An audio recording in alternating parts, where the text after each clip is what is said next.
La réplique aux propos de Michel Gbagbo tenu à Adzopé. Petit 1. Le retour des propos de l'exclusion. Le PPACI, par la voix de Michel Gbagbo, depuis Adzopé, et comme il est de coutume dans ce parti, d'avancer par la rengaine des propos d'exclusion pour la conquête du pouvoir, avec un idéal d'objectif d'être en désharmonie avec la cohésion sociale escomptée. De toutes les façons, ce parti des diables, de sa forme en tant que le FPI, à sa migration en tant que PPACI, ne connaît que l'éternel recommencement du temps rythmé par la répétition sans fin des mêmes slogans et des mêmes paroles portant sur l'ethnicisme et la catégorisation des Ivoiriens, c'est-à-dire le tribalisme. Souvenons-nous des paroles du Laurent Gbagbo en minuscule, son père géniteur à Songon, face aux Achans et aux Ouai à l'ouest. Nous avons simplement affaire à des monstres civils qui n'assument pas leur monstruosité. Deuxième chose, petit 2, l'incontinence des propos mal digérés. Michel Gbagbo à Adzopé, dans ses déclarations, a dit le 18 août 2022, reporté par Kouassi, regardez en direction du président Henri Konan Bédié et du président Koudou Laurent Gbagbo en minuscule. Regardons en direction des fils de la Côte d'Ivoire, disait-il. Comment comprendre de telles allégations si l'un ne s'interroge pas sur le sens de l'insinuation fils de la Côte d'Ivoire? Plus loin, ses propos deviennent plus clairs quand il dit « N'ayez pas peur, allons prendre la Côte d'Ivoire pour la redonner à ses vrais propriétaires. » En d'autres termes, les dirigeants actuels sont des usurpateurs selon eux. Je m'interroge encore et encore.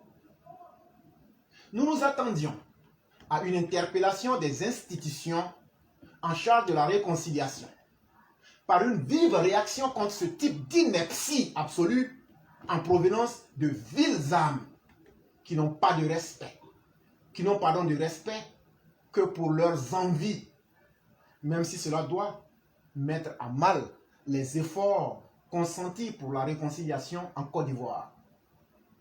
Petit 3. L'importance du rappel à des affabulateurs inconscients.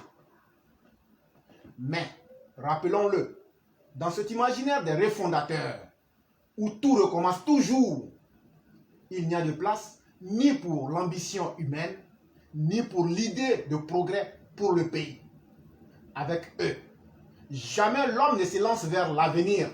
L'être humain n'a d'autre but que de vivre et de revivre et de mourir comme des mouches, sans espérance de bénéficier du miel de celui qui le pourvoit.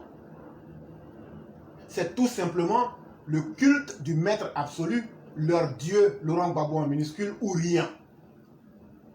Jamais il ne leur vient à l'idée de sortir de cette répétition mortifère et déshumanisante pour inventer un destin commun tourné vers le développement dans lequel l'Ivoirien connaît son cheminement, comprend son progrès, appréhende la résultante de l'effort à fournir pour réaliser son rêve, comme le fait actuellement au quotidien pour rendre visible aux Ivoiriens ce chemin d'espoir sur lequel ses prédécesseurs avaient sémé des pièges du désespoir où la mort était présente à tous les étages de la société ivoirienne, dans lequel il n'y avait plus rien à espérer de notre beau pays qu'est la Côte d'Ivoire, qu'ils ont hérité après le travail abattu de 33 ans par Félix Houphouët-Boigny. Ils avaient donc créé la Côte d'Ivoire du désespoir. Petit 4. Le refus de l'inconscient à assumer son histoire. Quel gâchis! Mais que de regrets pour nous d'entendre d'un homme comme Michel Gbagbo, un homme à la fois français et ivoirien, de tels acerbements contre les dirigeants actuels, comme si le nom de son père qu'il porte peut faire de lui un héritier mieux qu'un nordiste bon teint. Il est bon de rappeler à ces médisants et je dirais même à ces mécréants que leur défi, c'est d'entrer davantage dans l'histoire. C'est de puiser en eux-mêmes l'énergie, la force, l'envie, la volonté d'écouter et surtout d'épouser leur propre histoire de la gestion catastrophique, scabreuse de la Côte d'Ivoire, laissée en héritage à ce qu'ils médisent. Le problème de ces opposants toxiques ivoiriens, c'est de cesser de toujours répéter, de toujours ressasser, de se libérer du mythe de l'éternel retour avec fond de haine, de tribalisme. C'est de prendre aussi conscience que l'âge d'or qu'ils ne cessent de regretter ne reviendra plus jamais. Pour la raison que les Ivoiriens en majorité ont goûté au miel du Nord et au dégoût des leurs. Et le miel du Nord s'appelle Alassane Dramane Ouattara. Les Ivoiriens lucides majoritairement savent désormais ce qui est bon pour leur propre vie. Le défi aussi de ces opposants, c'est d'apprendre à regarder les progrès et les accomplissements actuels réalisés par les Ivoiriens et pour les Ivoiriens à travers Alassane Ouattara, qui sont pour eux le chemin de l'accession à l'universel, sans reniement d'aucune âme de ce qu'elle est, Gbagbo y compris, quelle que soit cette turpitude. Le défi des opposants est celui d'accepter toutes les cultures ivoiriennes, de tous les Ivoiriens qui veulent garder leur identité sans enfermer dans une idéologie grégaire composée de gens désemparés, jaloux et mourant dans un enfermement d'envie nostalgique d'un passé qui ne reviendra plus jamais, dont ils ont sémé la mort, la désolation et la honte. Petit 5. Les enseignements à tirer du déni d'appartenance à la Côte d'Ivoire. Oui, nous avons entendu, nous avons compris aussi l'esprit des premiers sons du message de Michel Gbagbo.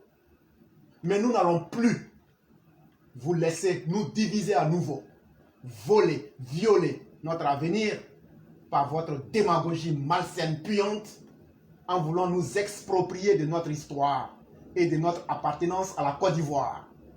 Ceux qui veulent réduire l'histoire de la Côte d'Ivoire, ceux qui veulent refuser à la tradition de rendre politesse aux progrès réalisés sous le président Alassane Ouattara, sont ceux du PPACI qui rêvent d'une Côte d'Ivoire où plus rien ne changerait, qui serait de nouveau condamné à la servitude de la rue, comme nous l'avons connu du temps des soi-disant patriotes et l'ère de la rue Princesse. L'opposition doit réapprendre que la Côte d'Ivoire ne peut plus et ne va plus être comme un mythe où chacun va la construire pour le besoin de sa cause. Nous voulons vivre avec le monde au rythme du monde, non à le refuser pour n'écouter que des médisances, des médisants de mécréants du PPACI, comme ce fut le cas autrefois. C'est un texte de notre aîné Seka avec quelques reformulations d'éclaireurs pro-vérité. Toi, Michel Gbagbo, tu as aussi dit une deuxième chose, que tous ceux qui... Tu as pris aussi l'exemple de l'intestin du poulet. Tu as dit qu'un fameux proverbe sénéfo dit que quand tu vois l'intestin arrêté, c'est qu'il y a bois dedans. Et que tous ceux qui s'arrêtent un jour tombent un jour. Et qu'un jour, Alassane Ouattara qui est arrêté aujourd'hui tombera. Mais ton papa, Laurent Gbagbo en minuscule, va tomber avant Alassane Ouattara, comme Alassane l'a fait tomber comme un fruit pourri. Ta maman là, elle va tomber avant Alassane Ouattara.